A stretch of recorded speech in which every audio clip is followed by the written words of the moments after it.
Welcome back दोस्तों, कैसे हैं आप सभी का स्वागत है ड्रामा हिंदी 1551 में। जियो प्रिंसेस से मिलने आती है। जियो कहती है प्रिंसेस आप सीधे पॉइंट पर आइएगा, कोई फालतू बात करने की जरूरत नहीं है। तब प्रिंसेस कहती है हम दोनों एक ही आदमी के लिए लड़ रहे थे, पर अब लगता है हम दोनों का किस्मत किसी और जगह पर भी है, जैसे हम दोनों बस एक आदमी के मोहरे हैं। जियो कहती है आपका कहने का क्या मतलब है, मुझे समझ में नहीं आ रहा है, सीधे आप बात कीजिए ना। और आपने मुझे यहाँ ये मेरी आइडेंटिटी बताने के लिए बुलाया था ना, तो उसके बारे में बात कीजिए, और इसलिए मैं यहाँ आई हूँ। इस पर प्रिंसेस कहती हैं तो क्या तुमने डुक ऑफ डिफेंसर का नाम सुना है ना।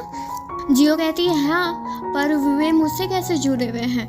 प्रिंसेस कहती हैं अगर मैं तुम्हें बता दूं कि तुम उन्हीं की बेटी हो तो तब तुम क्या बोलोगी। जियो स्माइल करते हुए कहती है पर आप मुझसे मजाक कर रही हैं ना, मैं एक अनाथ हूँ और कैंग ने मुझे लॉन्ग ग्रेविटी सीन से लाया था और ये सब आप जानती हैं।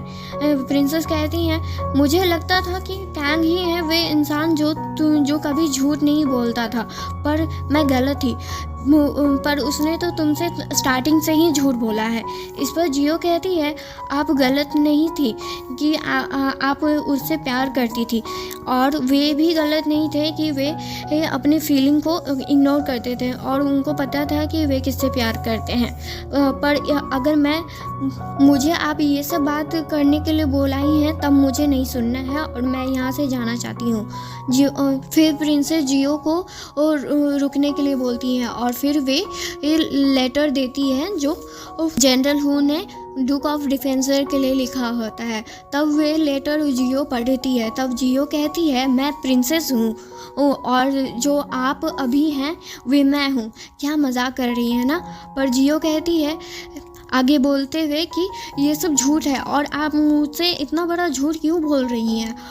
तब प्रिंसेस कहती हैं मैं भी ये जानना चाहती थी कि ये लेटर सच है कि नहीं, पर ये लेटर मेरे फादर के लिए लिखा गया था। वे भी जनरल हू ने उनके लिए लिखा था मरने से पहले, और उनके पास जाने ही वाला था, पर मेरे पास आ गया क्योंकि वे अब यहाँ पर नहीं है, इसलिए ये लेटर मुझ तक पहुँच गया और मैंने इस लेटर को पढ़ा है और तब मैंने तुम्हें यहाँ पर बुलाया है इस सच को बताने के लिए। अब ये झूठ है या सच है ये तो बहुत जल्द ही पता लग जाएगा। जियो वे लेटर को वापस कर देती है, पर प्रिंसेस उसे रखने के लिए बोलती है क्योंकि आखिर ये लेटर उसी के लिए तो था एक तरह से। पर जियो प्रिंसेस के किसी भी बात पर बिलीव नहीं कर रही होती है। तो प्रिंसेस कहती हैं तुम बहुत लकी हो जो कैंग तुमको वो नाम दिए हैं। मेरा क्या है, मेरा तो खुद का नाम ही अब लगता है कि मेरा नहीं है, वे किसी और का ही है। और अगर तुमको मेरे बात पर बिलीव नहीं है तो तुम आज खुद ही कैंग से पूछ लेना। पर जियो जाते जाते प्रिंसेस जियो से बोलती हैं कि ये कैंग भी तुमको कभी प्यार नहीं करते हैं, वे भी तुमको यूज कर रहे हैं डुक ऑफ डिफेंसर के खिलाफ, और ये बात का पता तुमको बहुत जल्द ही चल जाएगा। पर जियो वहाँ से चली जाती है और यहाँ कैंग अपने फादर और मदर से माफ़ी मांग रहे होते हैं कि उन्होंने अभी तक रिवेंज पूरी तरह से नहीं लिया है, और वे कहते हैं कि अभी तक आप लोग का नाम भी क्लियर नहीं किया है मैंने, पर आप चिंता ना करें, मैं अपना काम बहुत जल्द ही पूरा कर लूँगा। लेकिन ये लड़की का नाम जो मैंने जियो को दिया है और ये लड़की कैंग की सिस्टर होती है, जो जियो का नाम होता है वे कैंग की सिस्टर का होता है, और आज उन्होंने ये नाम अपनी दुश्मन की बेटी को दे दिया है कि लोग उसे दूसरे नाम से जाने, उसके असलियत नाम से कोई नहीं जाने। और अभी कैंग के पास वही ब्रेसलेट होता है जो उस दिन पानी में गिर गया था जियो के हाथ से। पर कैंग कहते हैं अब मैं उसे यूज़ नहीं करना चाहता हूँ।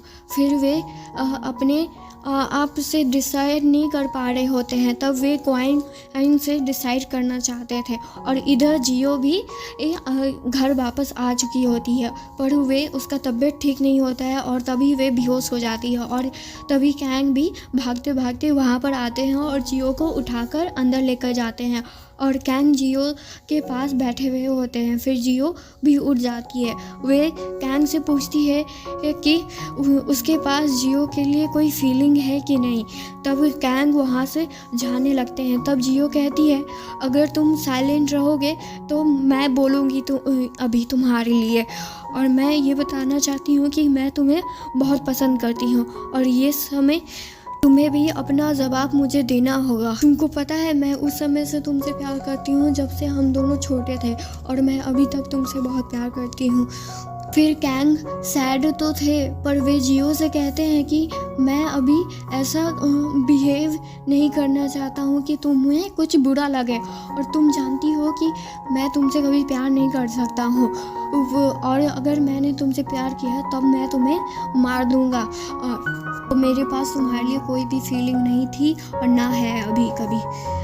पर कैंग पूरी तरह से क्लियर करके बोल देते हैं कि हाँ, उनके पास कभी भी जियो के लिए कोई फीलिंग ही नहीं थी, और अगर मैं किसी से प्यार करूँगा तो तुमको पता है कि मैं उसे मार दूँगा। फिर जियो रोते हुए कहती है, तब तुम मेरी लाइफ ले लो, और फिर जियो कैंग को किस कर लेती है। फिर जियो वहाँ से जा रही होती है और वो ये भी कहती है कि तुम बहुत डरपोक हो। फिर जियो को वहाँ से जाने नहीं देते हैं कैंग, और फिर वे भी जियो को किस कर लेते हैं। थैंक यू दोस्तों, यहाँ तक ये एपिसोड सुनने के लिए।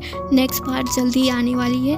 आप लोग प्लीज़, अगर आपको ये वीडियो पसंद आया तो प्लीज़ उसको लाइक एंड सब्सक्राइब ज़रूर करें। थैंक यू दोस्तों।